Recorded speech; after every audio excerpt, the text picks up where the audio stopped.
Hare Krishna, bienvenidos, soy Chitrak Das y hoy vamos a exponer el capítulo 38 del libro de Krishna. En primer lugar, quiero agradecer a Prabhu Keshavarram por esta invitación que hace referencia a un encuentro para hablar acerca de las Shastras. Y también, por supuesto, quiero agradecer a la comunidad Vaishnava de ISKCON San Juan y, por supuesto, también a toda la comunidad virtual que siempre está presente en estos encuentros. Tendríamos, en primera instancia, que definir de alguna manera cuál es el fundamento teórico del encuentro de hoy, y es un libro que en inglés se denomina Krishna's Book, traducido al español en una versión actual como Krishna, la fuente del placer. Y este libro es, técnicamente hablando, un resumen comentado por su divina gracia, A.C. Bhaktivedanta Swami Prabhupada, el fundador y acharya de la Sociedad Internacional para la Conciencia de Krishna, del 10º canto de la obra tan profundamente apreciada por los Vaishnavas, que es el Srimad Bhagavatam, también conocido como Bhagavata Purana. Entonces, el encuentro de hoy va a versar respecto de la exposición de este capítulo 38 del libro de Krishna. Pero en realidad, para poder comprender adecuadamente las ideas expresadas en este capítulo, tenemos que efectuar una suerte de conexión con los capítulos anteriores. En este sentido, habría que crear un contexto para que se logre una comprensión mucho más global de los conceptos y de las historias que hoy vamos a narrar. Tendríamos que partir desde el principio. Hace más de 5.000 años, Krishna, que no es una persona común, que no es un semidios, que no es una manifestación temporal del Brahman impersonal, sino que Krishna, que es el absoluto mismo, aquel que no depende de nadie, aquel que no tiene principio, aquel que es eterno e innaciente, él tomó nacimiento hace más de 5.000 años atrás en India y específicamente en una ciudad llamada Mathura. Krishna nació, técnicamente hablando, como hijo de Vasudev y Devaki, mientras sus padres se encontraban cautivos en la cárcel del cruel rey Kamsa, que de hecho era familiar de Krishna. Cuando Devaki estaba embarazada, los semidioses descendían a la celda en la que ella se encontraba y ofrecían oraciones a la suprema personalidad de Dios que estaba en su vientre. Hubo una serie de hermanos mayores de Krishna que fueron exterminados por Kamsa uno a uno, y el hermano mayor inmediato a Krishna, que es Balaram, fue transferido del vientre de Devaki, que se encontraba en Mathura, al vientre de Rohini, que se encontraba en Vrindavan, porque Kamsa, el rey de Mathura, si bien era familiar del propio Krishna, él había comenzado a atacar a todas las dinastías piadosas de la India, y por eso es que los Yadus, entre esas dinastías, se encontraban dispersos en diferentes reinos e incluso en bosques para protegerse de la ira de Kamsa. Y por eso es que Rohini, que es también una esposa de Vasudev, se encontraba bajo el cuidado de Nanda Maharaj en Vrindavan. El punto es que Balaram, el hermano anterior a Krishna, él es trasladado del vientre de Devaki al vientre de Rohini, y luego, cuando Krishna finalmente hace su advenimiento, obviamente su padre, su madre, le ofrecen oraciones al bebé Krishna, los semidioses se regocijan por el nacimiento de Krishna, y Krishna mismo manifiesta, siendo bebé, una forma de 4 brazos, una forma de Narayan, una forma de Vishnu, demostrando con eso que no era un bebé ordinario, sino que era la suprema personalidad de Dios. De hecho, Krishna nació con joyas, con diferentes ornamentos, lo cual, según el Srimad Bhagavatam, hacía referencia al nacimiento no de un ser ordinario, sino de la suprema personalidad de Dios misma. Y es Krishna, encontrándose en la cárcel de Mathura, el cual le pide a su padre Vasudev que lo lleve, siendo él recién nacido, a la tierra de Vrindavan. Vasudev cumple esta orden de Krishna, sustituye al bebé Krishna por la bebé recién nacida de Nanda y Yashoda, lleva a esa bebé a Mathura, y en Mathura Kamsa intenta exterminarla, pero obviamente esta poderosísima manifestación de la energía del Supremo, que nace como su hermana, en un sentido, le dice a Kamsa que el niño que había de matarlo ya se encontraba presente en la tierra. Entonces, el punto es que los habitantes de Vrindavan, tras el nacimiento de la hija de Nanda Maharaj, se habían quedado como desvanecidos, dormidos por la acción de la potencia interna de Krishna, y no recordaban qué había nacido o cuál era el sexo de la criatura recién nacida. Y por lo tanto, cuando sustituyeron la bebé de sexo femenino por Krishna de sexo masculino, ellos no notaron el cambio. Afortunadamente, aunque no eran sus padres, podríamos decir en términos relativos, biológicos, Nanda y Yashoda tuvieron la fortuna de disfrutar los pasatiempos infantiles de Krishna. Nanda y Yashoda pudieron disfrutar de las travesuras infantiles de Krishna, de Balaram, que siempre estaban acompañados por sus amigos, los pequeños pastores de vacas, y también, por supuesto, por los monos de Vrindavan. Y como ya los oradores previos lo explicaron en los capítulos primeros del libro de Krishna, Krishna desde muy chico llevaba a cabo actividades totalmente espirituales, totalmente trascendentales, que llenaban de felicidad los corazones de todos los habitantes de Vrindavan. Entonces llega un punto en que Kamsa comienza a enviar diferentes demonios a Vrindavan, luego de las ceremonias iniciales que Nanda Maharaj le ofrece a Krishna junto con Yashoda, en el cual invitan a los pastores y las pastoras, luego de la concesión del nombre que Gargamuni le da tanto a Krishna como a Balaram cuando son pequeños, y luego de que Gargamuni explica a Nanda Maharaj los nacimientos anteriores de Krishna, las actividades anteriores de Krishna. Entonces, el punto es que una vez que Krishna todavía sigue siendo muy niño, en Vrindavan se presenta la demonia Putana, se presentan Trinavarta y tantos demonios más, que Krishna, haciendo de alguna manera gala de las misiones por las cuales él desciende al mundo material, neutralizó a esta clase de seres completamente adversos a la práctica del Dharma, al camino de la vida espiritual. Y no solamente Krishna venció a diferentes demonios y llenó de placer con el sonido de su flauta tanto a los seres móviles como a los seres inmóviles de Vrindavan, sino que además Krishna venció al propio rey de los semidioses, al señor Indra, el cual envió una lluvia devastadora sobre Vrindavan. Krishna levantó la colina Govardhan por muchos días, muchas noches, y los habitantes de Vrindavan y las vacas y los terneros encontraron bajo el cuidado de Krishna una protección trascendental que ni mismo los propios semidioses podían de alguna manera transgredir.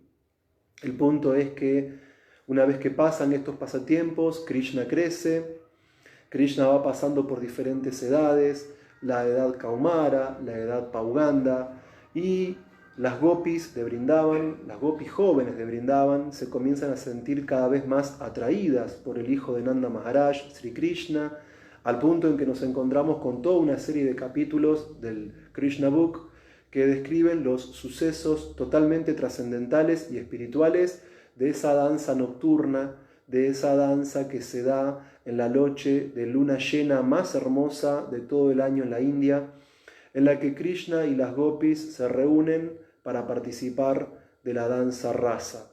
Pero el punto es que Akrura, sintiendo temor de Krishna,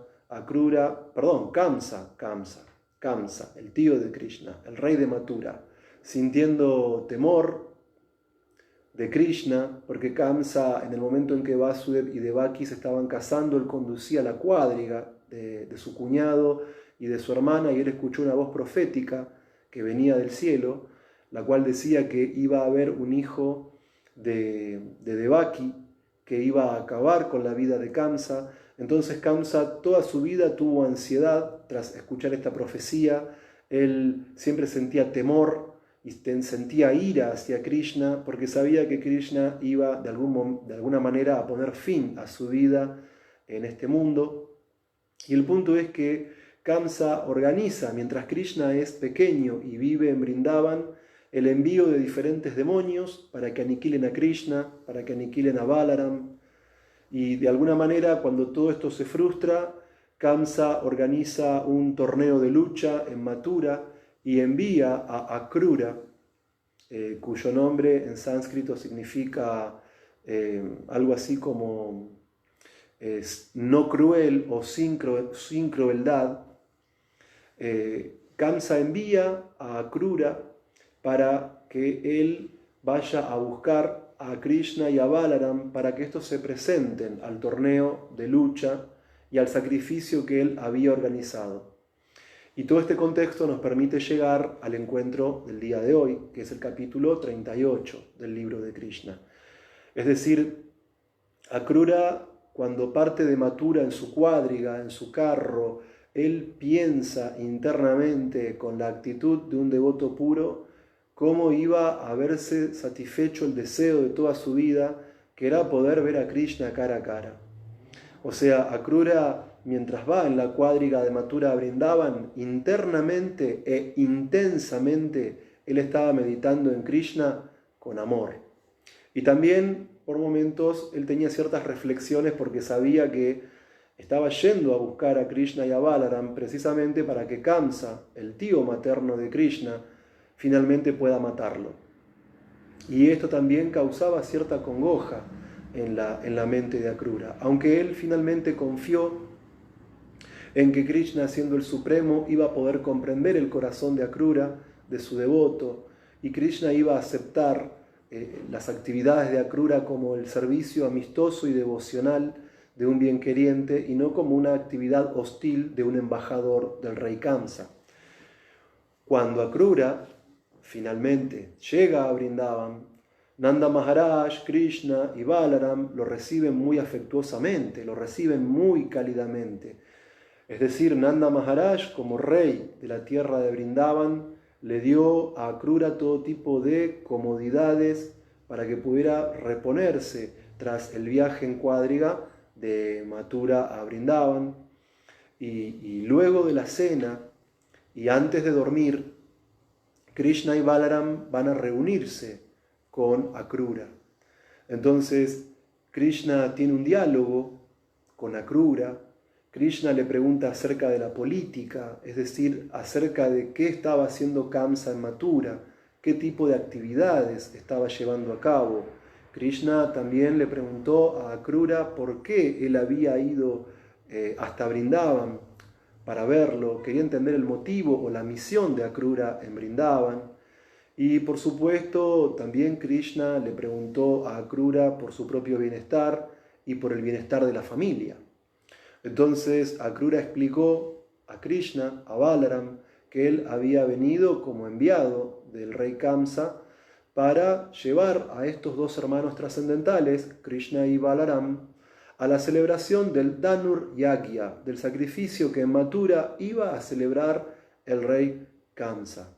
Entonces Krishna informó de esto a Nanda Maharaj y a su vez Nanda Maharaj habló con el comisario de Vrindavan, con el jefe de la policía de la aldea, para que a través de él todos los habitantes del lugar estuvieran al tanto del sacrificio que Kamsa estaba patrocinando en Mathura.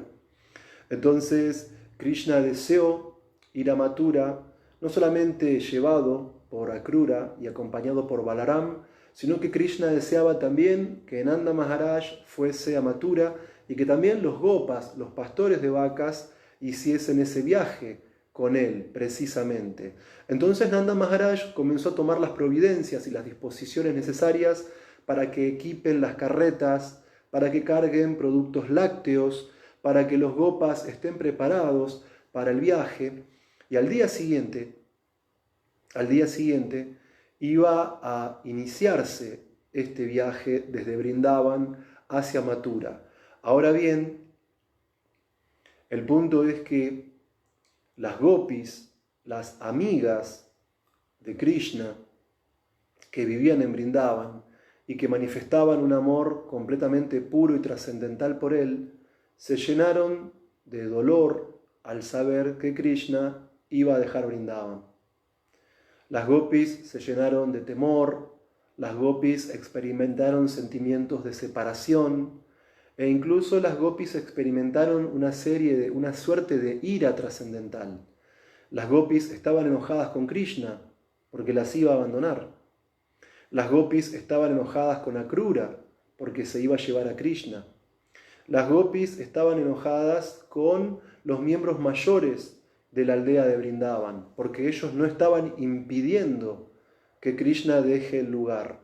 Incluso las gopis pensaban que los propios semidioses eran crueles por no impedir la partida de Krishna.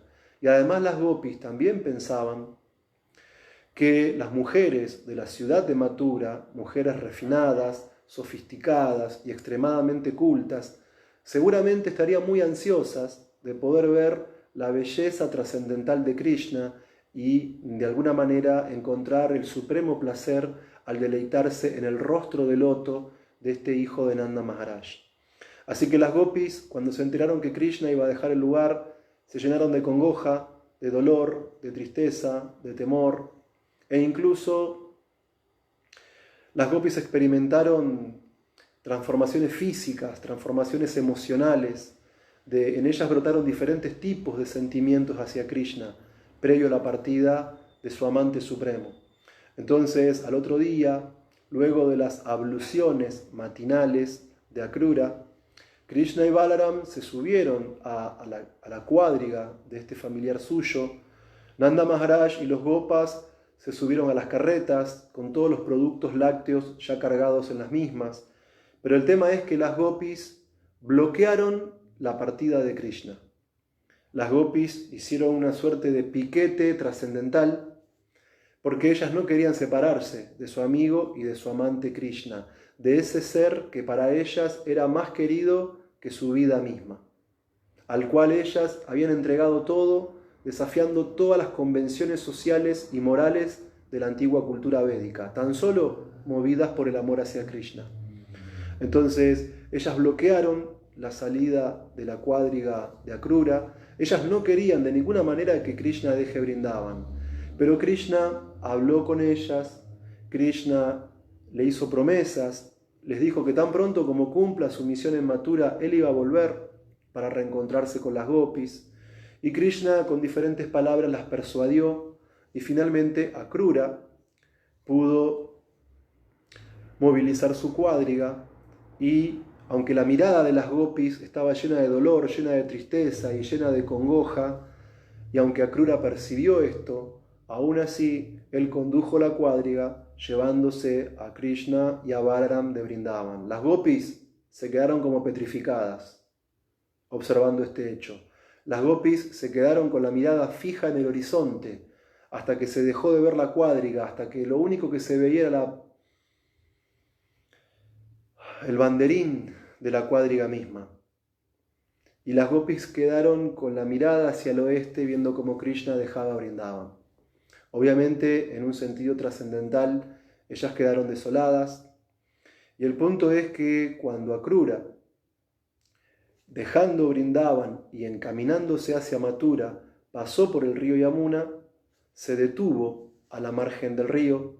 Krishna y Balaram fueron a refrescarse el rostro, Krishna y Balaram fueron a tomar agua, y luego de eso Akrura fue a darse un baño en el río Yamuna. Pero lo interesante de esto es que Akrura pudo ver en las aguas de este río sagrado a los propios Krishna y Balaram mismo. Y esto obviamente llenó a Akrura de muchísimo asombro.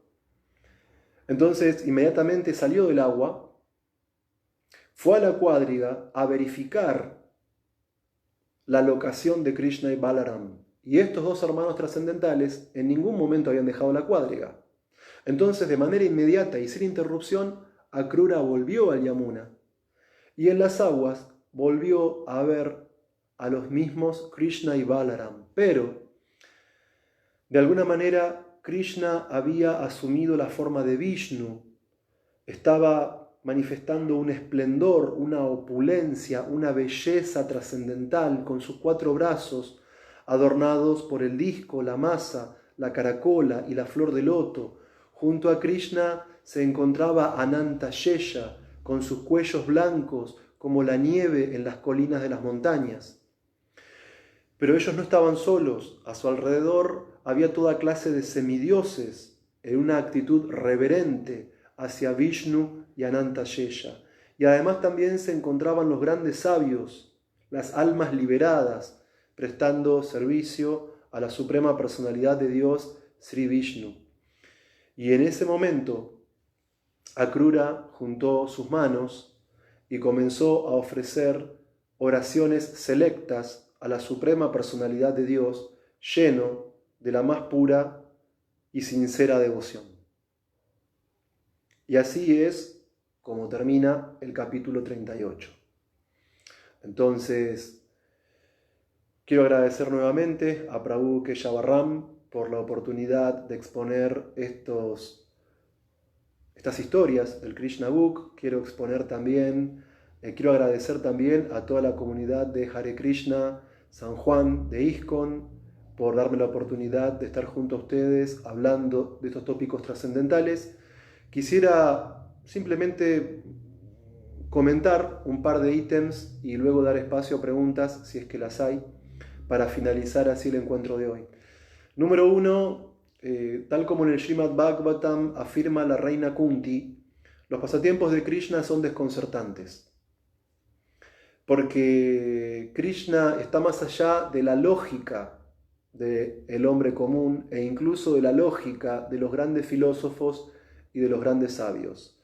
Porque en Krishna se unifican todo tipo de contradicciones y se trascienden y se superan. Porque en un sentido decimos que Krishna es innaciente, dado que Krishna es eterno, su forma es eterna, plena en conocimiento y en bienaventuranza. Pero aún así, movido por su potencia interna y en su forma espiritual y original, sin tomar un cuerpo material, Krishna, que es el innaciente, nace en la tierra como hijo de Vasudev y Devaki. El nacimiento de las personas comunes es un nacimiento que está forzado por el karma, por las reacciones a nuestras acciones previas. Krishna desciende a este mundo a través de su potencia interna y en su forma espiritual y original. Krishna nunca tiene un cuerpo material. Y a su vez, cuando Krishna viene a este mundo, como explica él en el capítulo 4 del Bhagavad Gita, titulado El conocimiento trascendental, Krishna viene para proteger a los devotos y para aniquilar a los demonios, y para restablecer los principios de la vida espiritual, del Dharma. Ahora bien, en Krishna se superan todas las contradicciones, porque uno podría decir Krishna es parcial, Krishna protege devotos y mata a demonios. Pero en realidad, tanto la protección que da Krishna a los devotos, como la matanza que hace Krishna de los demonios, son actos amorosos, son actos de misericordia que benefician por igual a devotos y a demonios. Porque de hecho los demonios que Krishna mata logran alcanzar la liberación del ciclo de nacimiento y la muerte. Entonces, que Krishna elimine un demonio es también una muestra de compasión hacia ese demonio, porque lo está sacando de la reiteración del nacimiento, la enfermedad, la vejez y la muerte, y le otorga a ese demonio una posición trascendental más allá de la materia. Entonces, Krishna no es parcial en el sentido de que ama a algunos y odia a otros. Las actividades de Krishna siempre son trascendentales y están cargadas de misericordia, aunque nosotros no podamos comprenderlas con nuestra inteligencia limitada. Y por eso es que también otra cualidad de Krishna es que él es achintya. Achintya en sánscrito significa inconcebible, e inconcebible es aquello que trasciende a toda la capacidad de conocimiento de los sentidos y a toda la capacidad de especulación, actividades o pasatiempos. Y estas oraciones constituyen uno de los 9 procesos del Bhakti Yoga. Es decir, nosotros entendemos que se restablece nuestra relación con Krishna cuando escuchamos acerca de Él, cuando cantamos su santo nombre, cuando meditamos en sus pasatiempos, cuando ofrecemos reverencias, cuando ofrecemos diferentes formas de servicio. Y Vandanam, el hecho de ofrecer oraciones, también es un servicio a Krishna, y Akrura es todo un experto en ofrecer oraciones y es una autoridad a seguir en ese proceso. Así que nuevamente muchas gracias. Namah Vishnu Padaya, Krishna Prestaya Bhutale, Srimate Hanumat Prasak Swamin Iti Namine, Panchakalpataruvyas Chakripa Sindhu Vyaeva Cha Patitanam Pavanebhyo Vaishnavebhyo Namo Namaha. Aum Tat Sat. Muy bien, voy a chequear si hay alguna pregunta o algún comentario.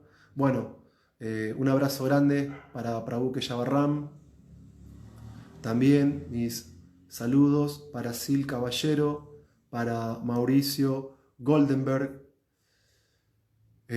Bien, acá no observo ninguna pregunta, simplemente son saludos, son agradecimientos.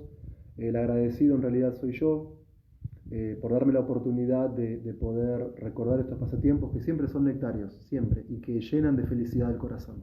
Así que muchas gracias. Hare Krishna, espero verlos nuevamente. Om Tat Sat.